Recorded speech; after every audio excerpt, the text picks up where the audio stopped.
दोस्तों, इस वीडियो में हम बात करेंगे जो India women versus England women के बीच में दूसरा ओडीआई मुकाबला खेला जाने वाला है। बहुत ही गजब का और जैकपॉट ये मैच रहेगा, क्योंकि देखो यार, दो स्ट्रॉन्ग टीमें आमने सामने, और जब भी ऐसे मैचेस होते हैं, जब स्ट्रॉन्ग टीमें आमने सामने होती है तो ऐसे मैचेस जैकपॉट बन जाते हैं। क्योंकि ऐसे मैचेस में आप सिर्फ स्टैट्स के साथ टीम नहीं क्रिएट कर सकते, आपको स्टैट्स के साथ लॉजिक का यूज करना ही पड़ेगा। तो कैसे आपको इस मैच में टीम बनाना है, कैसे प्लेयर्स का सिलेक्शन करना है, सारी चीजें मैं आपको इस वीडियो में क्लियरली समझाने वाला हूं। बाकी दोस्तों, इंडिया वुमेन्स की जो T20 सीरीज हुई, सारे के सारे मैचेस में हमने एक तरफा क्लीन स्वीप किया, और जो वीडियोस की प्रेडिक्शंस थी, हर एक वीडियो में मैं आपको 90% से ज्यादा प्रेडिक्शंस प्रोवाइड करके आ रहा हूं। अब बारी है दोस्तों इस दूसरे ओडीआई मैच की, और अगर आपको इस मैच में अगेन जैकपॉट विनिंग करनी है, बस एक ही बात बोलूंगा, ये वीडियो पूरा देख लेना, क्योंकि वीडियो में आपको A to Z सारी चीजें मैं क्लियरली समझाऊंगा, प्लेयर स्टैट्स, ग्राउंड स्टैट्स, और कुछ ऐसी लॉजिकल चीजें जो कि आपको इस मैच में मेगा ग्रैंड लीग विन करा के दे सकती हैं। और हां दोस्तों, इस वीडियो को और भी ज्यादा इंटरेस्टिंग बनाने के लिए वीडियो में मैंने रखा है 2000 रुपीज का फ्री गिव अवे, और इस 2000 रुपए के फ्री गिव अवे में आप सब लोग पार्टिसिपेट कर सकते हो। करना कुछ नहीं है, गिव अवे के सिंपल से 4 रूल्स है, बस आपको उनको फॉलो करना है। पहला रूल यह है कि आपको वीडियो पूरी देखनी है, शुरू से आखिरी तक बिना स्किप किए। दूसरा, आपको वीडियो पर एक लाइक करना है। तीसरा, आपको वीडियो पर एक बेस्ट कमेंट करना है, और चौथा, आपको यूट्यूब चैनल को सब्सक्राइब करना है। तो आप में से जो भी यूजर इन चारों रूल्स को सही तरीके से फॉलो कर लेंगे, वो बन जाएंगे इस गिव अवे के विनर। लकी 5 यूजर्स को मैं विनर बनाऊंगा, तो सब लोग इसमें पार्टिसिपेट जरूर करिएगा। तो दोस्तों, ये बात थी गिव अवे की। अब हम लोग बात कर लेते हैं मैच की। सबसे पहले देख लेते हैं मैच का कुछ बेसिक इंफॉर्मेशन। तो देखो, दूसरा ओडीआई मैच है ये, जो कि दोपहर में 3:30 बजे स्टार्ट होगा इंडियन स्टैंडर्ड टाइम के अकॉर्डिंग, और ये मुकाबला खेला जाएगा लॉर्ड्स लंदन के मैदान पर। तो ये थे हमारे कुछ बेसिक इंफॉर्मेशंस। अब हम बात करेंगे दोनों टीमों के पॉसिबल प्लेइंग 11, प्लेयर स्टैट्स और ग्राउंड स्टैट्स के बारे में, जो कि आपके लिए सबसे ज्यादा इंपॉर्टेंट रहेगा। तो यहां से वीडियो को ध्यान से देखिएगा, बहुत सी इंपॉर्टेंट चीजें मैं आपको बताने वाला हूं। लेकिन दोस्तों, उसके पहले जो सबसे ज्यादा इंपॉर्टेंट है, आप में से ज्यादातर यूजर ऐसे जो अभी तक हमारे टेलीग्राम चैनल के साथ नहीं जुड़े होंगे, पहले दोस्तों आप यहां से ज्वाइन हो जाना, क्योंकि टॉस के बाद फाइनल टीम अपडेट सब कुछ यहीं पर प्रोवाइड किया जाता है। ज्वाइन करने का बेस्ट तरीका इसी वीडियो के डिस्क्रिप्शन बॉक्स और कमेंट सेक्शन दोनों जगह पर आपको लिंक मिलेगा, उस पर क्लिक करके ज्वाइन कर सकते हो। 100% फ्री चैनल है, तो आप सब लोग यहां से जरूर ज्वाइन हो जाइएगा। दोस्तों, सबसे पहले हम लोग बात कर लेते हैं पिच रिपोर्ट की, क्योंकि देखो हमारा जो 90% ऑफ विनिंग चांस है, ये डिपेंड रहता है पिच के ऊपर। अब यार, अगर आपको ग्राउंड के बारे में अच्छी नॉलेज होगी, यहां का पिच इस मैच में कैसा बिहेव करेगा, रन बनेगा या विकेट गिरेंगे, अगर आपको ये सारी चीजें क्लियरली पता होंगी ना, तो आपको टीम बनाने में आसानी होगी। ये मुकाबला खेला जाने वाला है लॉर्ड्स लंदन के मैदान पर। अब यहां का पिच इस मैच में कैसा बिहेव करेगा, वो डिस्कस करते हैं। तो सबसे पहले मैं आपको बता दूं दोस्तों, लॉर्ड्स लंदन का जो मैदान है, यहां की जो पिचेस है, काफी ज्यादा बॉलिंग फ्रेंडली देखने को मिलती है। अगर आप जनरली देखोगे तो यहां पर बहुत ज्यादा रन्स नहीं बनते। एक्चुअली एक डिसेंट स्कोर आपको देखने को मिलता है लगभग वुमेन्स के मैच में, ओडीआई फॉरवर्ड में 200-220 के करीब तक। बहुत ज्यादा हाई स्कोरिंग ग्राउंड ये नहीं है, तो आप बहुत ज्यादा बल्लेबाजों से एक्सपेक्टेशंस नहीं रख सकते हो। एक्चुअली यहां पर वही बल्लेबाज सर्वाइव कर सकते हैं जिनके पास कंसिस्टेंसी है, जिनके पास टेक्निकली खेलने की एबिलिटी है। जो भी प्लेयर अनएक्सपेक्टेड हिटिंग करने जाती है ना, वो यहां पर अपना विकेट जल्दी फेंकेंगे, ये चीज अपने माइंड में रखकर चलना। तो वो जो आप करते हो ना, कि आप अगर मैचेस है तो बहुत सारे बल्लेबाजों को अपनी टीम में पिक कर रहे हो, वो गलती मत करना इस मैच में। इस मैच में आप बल्लेबाजों को जरूर लेके चलो, लेकिन सिर्फ ऐसे बल्लेबाजों को लेके चलो जो कि कंसिस्टेंट है, जिनके पास अच्छी खेलने की एबिलिटी है, जो ओडीआई के अच्छी प्लेयर, जिनके पास अच्छा पेशेंस है। सिर्फ उन्हीं बल्लेबाजों को आप लोग प्रेफर करना, ये चीज अपने माइंड में रखकर चलना। अब पॉइंट आता है बॉलर्स का, क्योंकि ये बॉलिंग फ्रेंडली पिच है दोस्तों, तो यहां पर बॉलर्स के लिए काफी कुछ रहने वाला है। सबसे पहले मैं आपको बता दूं, इस मैच में जो एवरेज विकेट होगा दोनों इनिंग को मिलाकर के, वो लगभग मान करके चलो कि यार 15 से 16 विकेट तो आराम से गिरेंगे दोनों इनिंग को मिलाकर के। और ये जो 15 से 16 विकेट गिरने वाले हैं ना, ध्यान में रखना कि 60% जो विकेट है वो लगभग पेसर्स को मिलेंगे, और 40% विकेट यहां पर स्पिनर्स को। पेसर्स और स्पिनर्स दोनों को यहां पर अच्छे खासे विकेट मिलते हैं। पेसर्स को कब विकेट मिलते हैं? पेसर्स को जनरली सबसे ज्यादा विकेट मिलता है नई बॉल के साथ पावर प्ले में। अब पावर प्ले में विकेट क्यों मिलता है? क्योंकि यार यहां की जो पिच है ना, बहुत ज्यादा ग्रास कवरिंग होती है पिच पर। अब पिच पर ग्रास कवरिंग होती है तो भाई सिंपल सी बात है, अच्छी खासी सीम मूवमेंट मिलेगी फास्ट बॉलर को। यानी कि जब बॉल नहीं रहेगी, बॉल का जो शाइनी साइड होगा वो टप्पा खाने के बाद मूव करेगा, यानी कि कभी बॉल बाहर की तरफ आएगी, कभी अंदर की तरफ आएगी, तो उस चीज का काफी एडवांटेज मिलेगा फास्ट बॉलर को। दूसरी चीज, यहां का जो दोस्तों वेदर कंडीशन है, वो हमेशा देखोगे तो बारिश का मौसम रहता है, हवाएं चलती रहती है, तो उस वजह से बॉल ज्यादा स्विंग भी करेगी। तो ये चीज अपने माइंड में रखकर चलना, जो फास्ट बॉलर है उनको पावर प्ले और डेथ में अच्छे खासे विकेट्स मिलेंगे। और जैसे जैसे गेम आगे बढ़ेगा, गेम प्रोग्रेस होगा, पिच हल्की स्लो होगी, तो स्पिनर भी गेम में आएंगे। तो ये चीज अपने माइंड में रखकर चलना। आज के मैच में बॉलर्स का टोटली गेम रहेगा। आप जितनी ज्यादा बॉलर प्रेफर करोगे उतना आपके लिए फायदेमंद रहेगा। बल्लेबाज बहुत ज्यादा मत लेना, सिर्फ इंपॉर्टेंट बैट्समैन लेके चलना जो कि कंसिस्टेंट रहती है, जो कि टेक्निकली अच्छा खेलती हो। बाकी आपको अपनी टीम में बॉलर्स इस मैच में ज्यादा प्रेफर करने, फास्टर और स्पिनर दोनों अच्छे खासे लेके चलना। बस दोस्तों यही है हमारा एग्जैक्ट पिच रिपोर्ट। बाकी एक्सपर्ट्स के द्वारा जो भी पिच रिपोर्ट आएगा टॉस के बाद, वो मैं आपको अपने टेलीग्राम चैनल पर जरूर अपडेट कर दूंगा। चलिए बात कर लेते हैं ग्राउंड स्टैट्स की। तो टोटल 15 मुकाबले खेले गए वुमेन्स ओडीआई के, जिनमें 9 मुकाबले पहले बैटिंग करने वाली टीम ने और चेस करने वाली टीम ने 6 मुकाबले जीते। चेस करना यहां पर थोड़ा मुश्किल रहता है, क्योंकि अगर यहां पर आपने 200-250 का स्कोर दे दिया ना, तो फिर टीमें चेस नहीं कर पाती है। तो मैं रिकमेंड करूंगा जो भी टीम फर्स्ट बैटिंग करे आप उनको फेवर करो, उनके फेवर में ज्यादा जीएल की टीम है ना, उनके ज्यादा प्लेयर्स को ट्राई करो। देन अगर हम बात करें स्कोरिंग पैटर्न की, 200 से कम 8 बार बने, 200 से 250 के बीच में 4 बार, 250 से 299 के बीच में 2 बार और 300 से ज्यादा 1 बार। ज्यादातर मैचेस में 200 से लेकर के 220 तक स्कोरिंग होती है। इस मैच में मान के चलो 220 230 वाला स्कोर आपको देखने को मिलेगा, उससे ज्यादा स्कोरिंग नहीं होगी, इतना मान के चलो, और इसी बेस पर अपनी टीम रेडी करना। तो बस दोस्तों यही था हमारा exact pitch report and ground stats, जो कि मैंने आपको डिटेल में कवर कर दिया है। एंड उम्मीद करता हूं आपको सारी चीजें क्लियरली समझ में आ गई होंगी। बाकी दोस्तों इस ग्राउंड पर खेले गए ये लास्ट कुछ मैचेस के रिकॉर्ड अवेलेबल है, चाहो तो आप इसका स्क्रीनशॉट ले लेना, इससे आपको पता चल जाएगा यहां रन कितने बनते, विकेट कितने गिरते, सारी चीजें क्लियरली लिखी हुई हैं। तो यार अब हम वीडियो में आगे बढ़ेंगे, लेकिन उसके पहले मैं आप सबसे एक छोटी सी रिक्वेस्ट करना चाहूंगा। दोस्तों आप में से 90% ऑफ यूजर्स ऐसे जो वीडियो को बिना लाइक करे चले जाते हैं। तो पहले आप वीडियो पर अपना एक लाइक कर देना, क्योंकि आपका एक लाइक हमें बहुत मोटिवेट करता है। लाइक वाला बटन फ्री होता है, तो सब लोग उस पर जरूर से क्लिक कर दीजिएगा। तो दोस्तों अब बात कर लेते हैं दोनों टीमों के रिसेंट फॉर्म के बारे में। देखो इंग्लैंड वुमेन अपना पिछला ओडीआई मुकाबला हार के आ रही है, और इंडियन वुमेन अपना पिछला ओडीआई मुकाबला जीत के आ रही है। दोनों टीमों के बीच में ओवरऑल अगर आप देखोगे तो 75 हेड टू हेड मैचेस हुए ओडीआई फॉर्मेट के, जहां पर 40 मुकाबले जीते इंग्लैंड वुमेन ने और 35 मुकाबले जीते इंडियन वुमेन ने। तो जब जब ये दोनों टीमें आमने सामने आती हैं, बहुत बराबर का मैच होता है। तो किसी एक टीम को फेवर करना यहां पर रिस्की होगा, दोनों टीमें आपस में काफी ज्यादा स्ट्रॉन्ग है। इस वजह से मैं रिकमेंड करूंगा आप जितनी ज्यादा बैलेंस कॉम्बिनेशन सेट करोगे ना, उतना आपके लिए फायदेमंद रहेगा।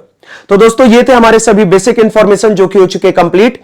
और अब हम बात करेंगे दोस्तों दोनों टीमों के पॉसिबल प्लेइंग 11 और प्लेयर स्टैट्स के बारे में, जो कि आपके लिए सबसे ज्यादा इंपॉर्टेंट रहेगा। तो यहां से वीडियो को ध्यान से देखिएगा, बहुत सी इंपॉर्टेंट चीजें मैं आपको समझाने वाला हूं। सबसे पहले अपन लोग बात कर लेते हैं दोस्तों इंडियन वुमेन्स के पॉसिबल प्लेइंग 11 के बारे में। इधर से आप लोगों को मोस्ट प्रोबेबली ओपन करके देंगे Smriti Mandhana and Pratika Rawal. One down करेंगे हार्लिन डियोल, देन उसके बाद हरमनप्रीत कौर, जेमाइमा रॉड्रिगेज, रिचा घोष, दीप्ति शर्मा, अमनजोत कौर, स्नेहा राणा, क्रांति गौड़ और श्री चरानी। कुछ इस प्रकार से आपको इनके टीम का प्लेइंग 11 देखने को मिलेगा। बात करेंगे दोस्तों इनके प्लेयर स्टैट्स की, लेकिन उसके पहले जरा पावर प्ले और डेथ ओवर्स के गेंदबाजों के बारे में समझ लेते हैं। तो पावर प्ले में मेनली आप लोगों को ज्यादातर ओवर्स करते हुए नजर आएंगे अमनजोत कौर और क्रांति गौड़, दोनों लगभग 4-4 ओवर करेंगे पावर प्ले में। और डेथ ओवर्स पे 1 आध ओवर स्नेहा राणा, 2-4 ओवर क्रांति गौड़, 1-2 ओवर दीप्ति शर्मा, 1 आध ओवर श्री चरानी और 1 आध ओवर अमनजोत कौर। तो मेनली एक दीप्ति शर्मा, एक क्रांति गौड़ है और एक अमनजोत कौर है। ये 3 ऐसी गेंदबाजी जो सबसे क्रूशियल जगह पर गेंदबाजी करती हैं, पावर प्ले और डेथ में गेंदबाजी करती है, जहां पर विकेट मिलने के चांसेस रहते हैं। तो आप अमनजोत कौर, क्रांति गौड़ और दीप्ति शर्मा के ऊपर नजर बनाकर रखना, ये तीनों आपके लिए इंपॉर्टेंट रहेंगे। अब आज प्लेयर स्टैट्स के बारे में डिस्कस करते हैं। तो सबसे पहले अपन लोग बात कर लेते हैं स्मृति मांदना के बारे में। ओडीआई की टॉप लेवल बैट्समैन है, कंसिस्टेंट रहती है, हर कंडीशन पे खेलना जानती है। ओवरऑल जो इनका रिकॉर्ड है टॉप लेवल का ओडीआई फॉर्मेट में आप खुद देख सकते हो, 86 मैचेस, 4000 से ज्यादा रन, 51 का एवरेज। और भाई इंग्लैंड के अगेंस्ट जो एवरेज है ना और ज्यादा गजब का रहता है, 17 ओडीआई मैचेस इंग्लैंड के अगेंस्ट, 781 रन, ऑलमोस्ट 50 का एवरेज है। तो हर कंडीशन पे खेलना जानती है दोस्तों। स्पिन पेस दोनों अच्छा खेलती है, बस इनको प्रॉब्लम होती है ऑफ ब्रेक बॉलर के सामने। जब इनके सामने कोई क्वालिटी ऑफ ब्रेक बॉलर आ जाता है तो उस कंडीशन में इनका विकेट जाता है जल्दी। और आपको पता है इंग्लैंड के पास कोई भी ऐसा क्वालिटी ऑफ ब्रेक बॉलर नहीं है जो इनको जल्दी आउट कर सके। इसी वजह से इनका इंग्लैंड के अगेंस्ट एवरेज ज्यादा अच्छा रहता है। तो मैं रिकमेंड करूंगा आप डायरेक्टली इनको पिक करके चलो। देखो इस ग्राउंड पर एक्चुअली सबसे ज्यादा स्ट्रगल वो करती है जो पेसर्स के सामने नहीं खेल पाती हैं। बट स्मृति मांदना पेसर्स की one of the best player है, पेसर्स के अगेंस्ट इनका एवरेज हमेशा अच्छा रहता है। तो इनको आप फर्स्ट बैटिंग, सेकंड बैटिंग दोनों जगह पे प्रेफर कर सकते हो। और अगर इस मैच में इंडिया वुमेन फर्स्ट बैटिंग कर रही है ना, तो एक तगड़ी game changer captain vice captain के भी ऑप्शन होंगे इस मैच में। बाकी टीम में जरूर लेकर के चलना। फिर उसके बाद प्रतिका रावल की बात कर ले, एक प्रॉपर ऑलराउंडर, राइट हैंडेड बल्लेबाज, right arm off break bowler. आपको ओपनिंग बैटिंग के साथ साथ 4-5 ओवर गेंदबाजी का भी बैकअप देंगी। बढ़िया बल्लेबाज, रन बनाने वाली प्लेयर है, ओडीआई फॉर्मेट में बहुत अच्छा खेलती हैं। ओडीआई फॉर्मेट के ज्यादा मैचेस नहीं खेले, सिर्फ 12 मैचेस खेले, बट 674 रन 61 का एवरेज है। ये एक ऐसी प्लेयर है भाई जिसके पास बहुत अच्छी कंसिस्टेंसी है, साथ में टेक्निकली बहुत अच्छे शॉट्स खेलती है, गलत बॉल को ज्यादा छेड़ती नहीं है। और अगर आप देखोगे ना, बॉल अगर स्विंग भी कर रही है तो वहां पर भी ये थोड़ा रुक के खेलती है, अपने पेशेंस दिखाती है, और जब एक बार सेट हो जाती है तो प्रॉपर शॉट खेलती है, और साथ में 4-5 ओवर गेंदबाजी भी करेगी। तो प्रॉपर ऑलराउंडर है, बैटिंग बॉलिंग फील्डिंग हर जगह से एडवांटेज देगी, डायरेक्टली पिक कर लेना टीम में। अब पॉइंट आता है कैप्टन वाइस कैप्टन वाला। कई लोग पूछ रहे हैं प्रतिका रावल को कैप्टन वाइस कैप्टन कर सकते नहीं कर सकते? जरूर कर सकते हो, बट एक कंडीशन में, जब इंडिया वुमेन इस मैच में फर्स्ट बॉलिंग करे। फर्स्ट बॉलिंग करने पर यह फायदा होगा दोस्तों कि इसको विकेट्स भी मिलेंगे, और सेकंड इनिंग में चूंकि क्या होगा, पेसर्स को थोड़ी मदद कम हो जाएगी, तो पावर प्ले में इसको ज्यादा दिक्कत नहीं होगी बैटिंग करने में। इसलिए मैं रिकमेंड करूंगा अगर आप इसको कैप्टन वाइस कैप्टन कर रहे हो तभी करो जब इंडियन टीम इस मैच में फर्स्ट बॉलिंग करे, बाकी टीम में जरूर लेकर के चलना।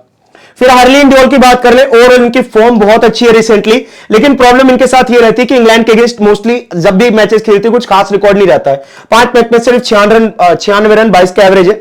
और देखो यार, एक्चुअली हार्लिन ड्यूल ना प्रॉपर फ्लैट नेचर विकेट वाली पिच है, मतलब फ्लैट नेचर वाली ये प्लेयर। अगर फ्लैट नेचर की पिच मिलेगी जहां पर बॉलर्स को कोई मदद नहीं रहती तो वहां पर इनके बैट से रन आते हैं, बट अगर पिच ट्रिकी है और एक तरीके से टू पेस है या फिर बाउंसी विकेट है तो इनको बहुत प्रॉब्लम होती है। और भाई ये जो पिच है, लॉर्ड्स लंदन का मैदान है, टू पेस विकेट है, यहां पर बैटिंग करना आसान नहीं होगा। ओवरऑल आप देख लो, एक मैच खेली थी वहां पर सिर्फ 3 रन बना पाई थी, तो मैं रिकमेंड करूंगा हार्लिन ड्यूल को ड्रॉप करके चलना। हरमनप्रीत कौर इनमें से सबसे ज्यादा एक्सपीरियंस प्लेयर, ओडीआई टी20 हर फॉर्मेट खेलना जानती है, कंसिस्टेंसी इनके अंदर है, और इंग्लैंड के अगेंस्ट बहुत अच्छा खेलती है। 20 मैच में 688 रन 41 का एवरेज। कई लोग इस मैच में ड्रॉप करेंगे, सिर्फ और सिर्फ 30% का सिलेक्शन है। हमारे पास एक अच्छा चांस है हरमन को अपनी टीम में as a game changer player back करने का। कोई लाया ना लाया, हमें लेके चलना है, क्योंकि इनके पास कंसिस्टेंसी है, टेक्निकली अच्छा खेलती है, और साथ में दोस्तों स्पिन पेस दोनों अच्छा खेल लेती हैं। भले ही थोड़ी फॉर्म बेकार हो, बट प्लेयर टॉप लेवल की है। इस ग्राउंड पर जब जब खेली रन बनाई है तो हम इनको रिस्क लेकर के अगेन अपनी स्मॉली की टीम में बैक करेंगे as a game changer player.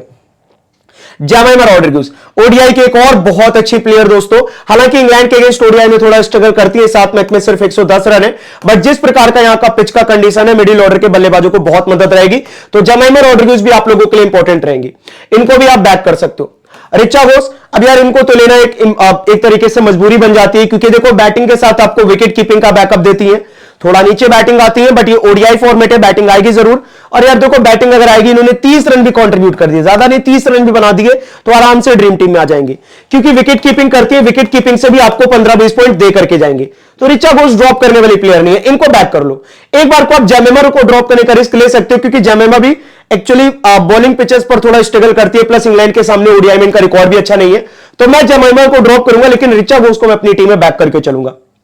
Then उसके बाद अगर हम बात करें दीप्ति शर्मा की, प्रॉपर ऑलराउंडर, बैटिंग के साथ आपको कंप्लीट 4 ओवर गेंदबाजी करके देंगी, और दोस्तों बैटिंग करना जानती है ओडीआई फॉर्मेट में, ओडीआई फॉर्मेट में इनके बल्ले से रन आते हैं, तो ये तो यार प्रॉपर ऑलराउंडर है, बैटिंग करेंगे plus complete 10 over, sorry 4 over बोला, पूरे 10 ओवर करेंगे, इनको बैक करके चलना टीम में, प्रॉपर ऑलराउंडर है, ड्रॉप मत करना।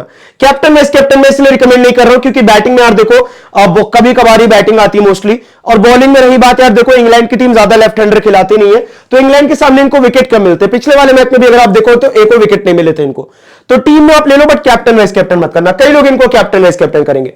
अमनजोत कौर एक प्रॉपर ऑलराउंडर है दोस्तों, कम से कम 7-8 ओवर गेंदबाजी का बैकअप देंगे, और ओडीआई फॉर्मेट में इनका रोल बढ़ जाता है, क्योंकि ये बैटिंग भी आकर के नीचे लोअर ऑर्डर में करेंगी। बढ़िया बल्लेबाज है दोस्तों, रन बनाना जानती हैं, अगर टॉप ऑर्डर का विकेट जल्दी गिरा तो इस प्लेयर के बैट से आपको अच्छी खासी स्कोरिंग देखने को मिलेगी, तो ये हमारे लिए एक बढ़िया गेम चेंजर प्लेयर अगेन बनेगी, बैटिंग के साथ आपको अच्छी खासी गेंदबाजी का बैकअप देगी। फिर नीचे चाहते दोस्तों Sneha Rana, on an average player है, 7-8 ओवर गेंदबाजी जरूर करेंगे, बट इंग्लैंड के अगेंस्ट ज्यादा विकेट मिलते नहीं, पिछले मैच में अनएक्सपेक्टेड विकेट मिल गए थे, तो कई लोग बैक करेंगे, बट हम रिस्क लेकर के इनको ड्रॉप करेंगे। क्रांति गौड़ अपने कंप्लीट 4 ओवर करेंगी, बट एक्चुअली इनको दोस्तों सिर्फ शुरुआती ओवर में अगर बॉल स्विंग करती है तो इनको विकेट्स मिलेंगे, अदरवाइज उतनी ज्यादा इफेक्टिव नहीं होगी। और मेरे को लग रहा है यार बॉल स्विंग करेगी, प्लस अच्छी सीम मूवमेंट भी मिलेगी, कि पिच की कंडीशन ही वैसी है, तो फर्स्ट बॉलिंग में क्रांति गौड़ इंपॉर्टेंट होंगी, सेकंड बॉलिंग में आप इनको ड्रॉप कर सकते हो। One and last Shri Charani, spinner को उतनी मदद है नहीं, तो आप इनको ड्रॉप कर सकते हो, और मिडिल ऑर्डर में स्पिन अच्छा खेल रही है इंग्लैंड वुमेन ओडीआई में, तो मैं इनको रिकमेंड करूंगा ड्रॉप करके चलना। फिलहाल इंडियन वुमेन का possible playing 11 player stats complete, इधर से मैं किस किस को पिक कर रहा हूं वो आपको बता देता हूं। एक में वंदना को लूंगा, दूसरा प्रतिका रावल, तीसरी हरमनप्रीत कौर, चौथी ऋचा घोष हो जाएंगी, पांचवी दीप्ति शर्मा, छठी हो जाएंगी अमनजोत कौर, और सातवां अगर आप चाहो तो क्रांति गौड़ को पिक कर सकते हो। ये 6-7 बेस्ट ऑप्शन है इंडियन वुमेन की तरफ से जिनको आप ज्यादा से ज्यादा ग्रैंड लीग और स्मॉल लीग में पिक कर सकते हो। आज के मैच की परफेक्ट ऑप्शन है। बाकी दोस्तों ये इनके कुछ बेंच की प्लेयर्स है, अगर इनमें से किसी को मौका मिलता है तो आप रिकॉर्ड देख लो, उस बेसिस पर आप इनको ट्राई कर सकते हो। और दोस्तों अब बात कर लेते हैं इंग्लैंड वुमेन्स के पॉसिबल प्लेइंग 11 और प्लेयर स्टैट्स के बारे में। इधर से आप लोगों को मोस्ट प्रोबेबली ओपन करके देंगे Amy Jones and Tammy Beaumont, one down करेंगे एमा लैम, देन उसके बाद Nat Sciver Brunt, Sophia Dunkley, Alice Davidson Richards, then उसके बाद Sophia Ecclestone, Charlie Dean, Lauren Filer, Kate Cross और लॉरेन बेल। कुछ इस प्रकार से आपको इनके टीम का प्लेइंग 11 देखने को मिलेगा। बात करेंगे दोस्तों इनके प्लेयर स्टैट्स की, लेकिन उसके पहले जरा पावर प्ले और डेथ ओवर्स के गेंदबाजी के बारे में समझ लेते हैं। तो पावर प्ले में मेनली आप लोगों को ज्यादा ओवर करती हुई नजर आएंगी लॉरेन बेल और केट क्रॉस, लगभग दोनों 4-4 ओवर करेंगी। डेथ ओवर्स में देखें तो सोफिया क्लिस्टन, लॉरेन बेल और आपको केट क्रॉस ज्यादा गेंदबाजी करते हुए नजर आएंगे। तो मेनली अगर देखा जाए एक लॉरेन बेल हो गए, एक सोफिया क्लिस्टन हो गए, ये ऐसी गेंदबाजी जो पावर प्ले और डेथ दोनों जगह पर बॉलिंग करती हैं और इन दोनों को विकेट मिलने की भी पॉसिबिलिटी सबसे ज्यादा रहती है, तो इन दोनों के ऊपर आप नजर बना के रखना। अब बात करते हैं दोस्तों प्लेयर स्टैट्स की। तो सबसे पहला नाम आप लोगों को नजर आएगा टैमी ब्यूमेंट का। भाई देखो अभी रिसेंटली इनका ना रिकॉर्ड बहुत अच्छा है, फॉर्म अच्छी चल रही है, बट ओवरऑल अगर आप देखोगे तो इनका रिकॉर्ड कुछ खास नहीं है। ना तो इंडियन टीम के सामने ओडीआई फॉर्मेट में आप देखो 21 मैचेस में सिर्फ 288 रन, 19 का एवरेज है।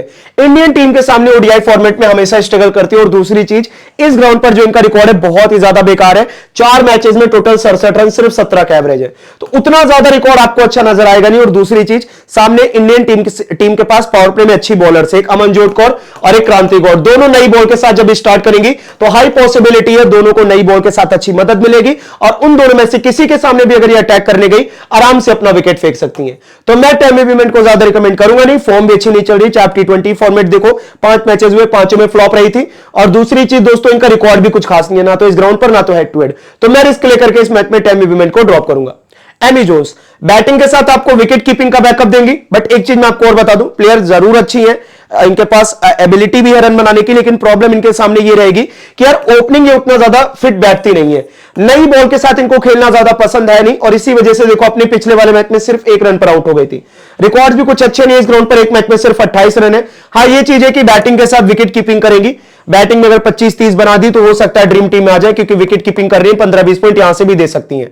लेकिन प्रॉब्लम बस वही इनके सामने कि बैटिंग में इनको स्ट्रगल करना पड़ेगा, क्योंकि नई बॉल के साथ ज्यादा मैचेस इन्होंने खेले नहीं है। ये लोअर ऑर्डर मिडिल ऑर्डर में खेलना जानती है, हिटिंग करने के लिए आती है। अब एक इनके लिए एक नया रोल है ओपनिंग करना। अब आपको पता है डायरेक्टली अगर किसी लोअर ऑर्डर के बल्लेबाज से ओपन करवा दो तो नई बॉल के साथ वो कैसे खेलेगा, जब बॉल स्विंग करेगी, बॉल सी मूवमेंट पड़ने के बाद कांटा बदलेगी, तो वो चीज इनको स्ट्रगल करवाएगी इस मैच में।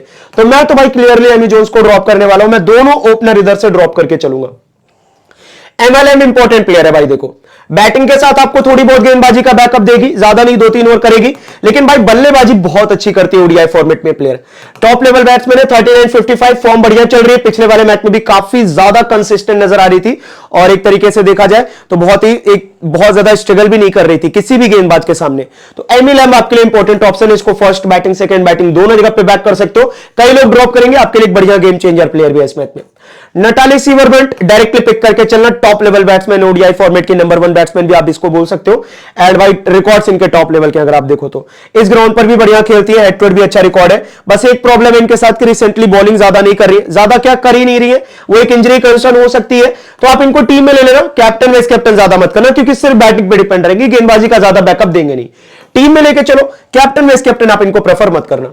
फिर उसके बाद सोफिया डंकली की बात कर ले, ठीक ठाक प्लेयर है, बट इस ग्राउंड पर इनका भी स्ट्रगल रहता है, एक मैच में सिर्फ 7 रन है। पिछले वाले मैच में परफॉर्मेंस आई है तो लोग बैक कर रहे हैं, बट मैं रिस्क लेकर के इनको ड्रॉप करने का आपको रिकमेंडेशन दूंगा, क्योंकि मिडिल ऑर्डर में जब ये खेलने उतरेंगी तो वहां पर श्री चरानी और दीप्ति शर्मा, पिछले वाले मैच में अगर आपने देखा स्पिनर्स को मदद नहीं थी, बट यहां पर स्पिनर्स की बॉल टर्न करेगी तो उनको खेलना मुश्किल रहेगा। इस वजह से मैं रिकमेंड करूंगा आप इनको रिस्क लेकर के ड्रॉप कर सकते हो इस मैच में।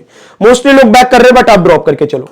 ए डेविसन रिचार्ड्स, कई लोग इस बंदी को ड्रॉप करेंगे, क्योंकि देखो पिछले वाले मैच में इसने गेंदबाजी नहीं की थी। मैं आपको बता दूं एक प्रॉपर ऑलराउंडर है डेविसन रिचार्ड्स, बहुत तगड़ी गेंदबाजी भी करती है। अब पिछले वाले मैच में टीम ने क्यों गेंदबाजी नहीं की वो अलग बात है, अब इस मैच में तो हाई पॉसिबिलिटी है, मेरे को लग रहा है 4-5 ओवर करेगी, बैटिंग भी टॉप लेवल करती है। अब देखो इंग्लैंड वुमेन का चूंकि टॉप ऑर्डर मेरे को थोड़ा वीक लग रहा है, तो डेविसन रिचार्ड्स बैटिंग से तो कंट्रीब्यूशन देंगी, बहुत अच्छी बल्लेबाज है, कुछ नहीं तो 30-40 तो आराम से बना देगी। पिछले वाले मैच में गेंदबाजी नहीं की थी, इस मैच में बॉलिंग करने के भी चांस है, तो आपको विकेट्स भी निकाल करके देगी। एक बढ़िया ऑलराउंडर है दोस्तों, बैटिंग बॉलिंग फील्डिंग हर जगह से पॉइंट देती है। कई लोग ड्रॉप कर रहे हैं, आपके पास एक अच्छा चांस है as a game changer players को बैक करके चलो। सोफिया क्लिस्टन मेन प्लेयर है टीम की, बैटिंग के साथ आपको कंप्लीट 4 ओवर गेंदबाजी का कंप्लीट 10 ओवर गेंदबाजी का बैकअप देगी। टॉप लेवल ऑलराउंडर है। देखो यार, अब चूंकि इंग्लैंड का टॉप ऑर्डर उतना ज्यादा स्ट्रॉन्ग है नहीं, तो बैटिंग तो आएगी 50 ओवर का गेम है, 50 ओवर का गेम है, 40-30-40 आराम से बना सकती है, प्लस पूरे 10 ओवर करेगी। टीम की सबसे मेन स्पिनर है, विकेट टेकर बॉलर है, डेथ में भी गेंदबाजी करती है, ऐसी जगह पर गेंदबाजी करती है जहां पर विकेट मिलने के चांसेस हो। तो सोफिया क्लिस्टन को तो आप हर जगह पे लेके चलो, फर्स्ट बैटिंग सेकंड बैटिंग दोनों जगह पर। चार्ली डीन भाई, ये बंदी भी बैटिंग करना जानती है, और देखो ओडीआई फॉर्मेट में इसने बहुत ताबड़तोड़ बैटिंग भी की कई बार। और रही बात गेंदबाजी की, तो ओडीआई में इसको विकेट मिलते हैं इंडिया के सामने। टी20 फॉर्मेट में विकेट नहीं मिल रहे थे, बट ओडीआई फॉर्मेट जब भी होता है, आप देखो 5 मैच में टोटल 9 विकेट है इंडियन टीम के सामने। पूरे 10 ओवर करेगी, प्लस थोड़ी बहुत बैटिंग का भी बैकअप देगी। कोई लाए ना लाए, आप लोग चार्ली डीन को बैक करके चलना as a game changer player, मैं भी इनको अपनी टीम में पिक करके चलूंगा। लॉरेन फिलर पूरे 10 ओवर आई थिंक करेंगे भी नहीं। और दूसरी चीज मैं आपको बता दूं, मेनली इनको पावर प्ले में विकेट मिला तो मिला, अदरवाइज ज्यादा विकेट मिलता नहीं है। अब इंडियन टीम पावर प्ले में ज्यादा विकेट फेंकेगी नहीं, क्योंकि प्रतिका रावल और मांधना दोनों ओडीआई फॉर्मेट की बहुत अच्छी प्लेयर है, दोनों रिस्क लेती नहीं है शुरुआती ओवर में। और देखो शुरुआती ओवर में जब तक बॉल हरकत करती है, दोनों रुक के खेलती हैं, तो अब जब वो दोनों रुक करके खेलेंगे, इनके अगेंस्ट गलती नहीं करेंगे, तो बहुत कम चांस है इनको विकेट मिले। इस वजह से मैं लॉरेन फिलर को ड्रॉप करके चलूंगा, ज्यादा एक्सपीरियंस भी नहीं है, एक आध ग्रैंड लीग वगैरह मिले स्मॉल लीग में ड्रॉप कर देना। केट क्रॉस बहुत एक्सपीरियंस गेंदबाज, अपने कंप्लीट 10 ओवर गेंदबाजी भी करेगी, लेकिन प्रॉब्लम इसके साथ भी वही रहती है कि यार इंडियन टीम का जो पावर प्ले का बैट्समैन है ना, वो गलती कर नहीं रहे। और एक्चुअली इसका भी वही दिक्कत है दोस्तों, विकेट मिला पावर प्ले में तो मिला, अदरवाइज ज्यादा विकेट मिलते नहीं है। तो मैं रिकमेंड करूंगा केट क्रॉस को भी सिर्फ ग्रैंड लीग में लेके चलो, स्मॉल लीग में ड्रॉप कर देना, क्योंकि फॉर्म भी कुछ खास नहीं चल रही है। हर मैच में आप देखो रिसेंटली सिर्फ एक ही आध विकेट मिले इसको। One and last Lauren Bell team की मेन गेंदबाज है, पूरे 10 ओवर करेगी, पावर प्ले में 5 ओवर डेथ में। लेकिन प्रॉब्लम इसके सामने भी वही आएगी, क्योंकि इंडियन टीम जब पावर प्ले में विकेट ही नहीं थ्रो करेगी, तो उस कंडीशन में इसको भी विकेट निकालना थोड़ा मुश्किलात होगा। तो मैं भी लॉरेन बेल को स्मॉल लीग की टीम में रिकमेंड नहीं करूंगा। देखो इंग्लैंड के मैं ज्यादा फास्टर अपनी स्मॉल लीग की टीम में इसीलिए नहीं ले रहा हूं, क्योंकि इंडियन टीम के विकेट गिरने की पॉसिबिलिटी कम लग रही मेरे को पावर प्ले में। तो इंग्लैंड का possible play, England player state भी कंप्लीट। इधर से मैं किस किस को पिक कर रहा हूं वो मैं आपको बता देता हूं। एक मेरी टीम में रहेंगे एमएलएम, दूसरी रहेंगी नार्सी बर्बेंट, तीसरी हो जाएंगे दोस्तों ए डिवीजन रिचार्ड, चौथी हो जाएंगी सोफिया क्लिस्टन, और पांचवी में पिक कर रहा हूं चार्ली डीन को। तो ये 5 बेस्ट ऑप्शन है इस मैच के, जिसको आप ज्यादा से ज्यादा ग्रैंड लीग और स्मॉल लीग में पिक कर सकते हो। आज के मैच की परफेक्ट ऑप्शन है। बाकी दोस्तों ये इनके कुछ बेंच के प्लेयर्स हैं, अगर इनमें से किसी को मौका मिलता है या फिर आप इनका रिकॉर्ड देख लो, उस बेसिस पर आप इनको ट्राई कर सकते हो। अब देखो यार, दोनों टीमों का पॉसिबल प्लेइंग 11 और प्लेयर स्टैट्स हो गया कंप्लीट। आ जाओ जल्दी से अपनी स्मॉल लीग की टीम देख लेते हैं। तो फिलहाल के लिए मैं इस टीम के साथ जा रहा हूं। अभी के लिए मैंने फिलहाल में जो उसको पिक किया, ये मैं टॉस के बाद चेंज भी कर सकता हूं। इधर से स्मृति मानना, टैमी विमेंट, एमएलएम, नीचे आ जाओ नार्सी बर्बेंट, दीप्ति शर्मा, प्रतिका रावल, अमनजोत कौर, नीचे आ जाओ सोफिया क्लिस्टन, चार्ली डीन और क्रांति गौड़। हालांकि दोस्तों ये मेरी फाइनल टीम नहीं है, फाइनल टीम में मैं टॉस के बाद चेंजेस करूंगा। फाइनल टीम में मैं कई प्लेयर चेंज कर सकता हूं। तो फाइनल टीम के लिए आप लोग टेलीग्राम पर जुड़ जाना, लिंक आपको इसी वीडियो के डिस्क्रिप्शन बॉक्स और कमेंट सेक्शन में मिल जाएगा।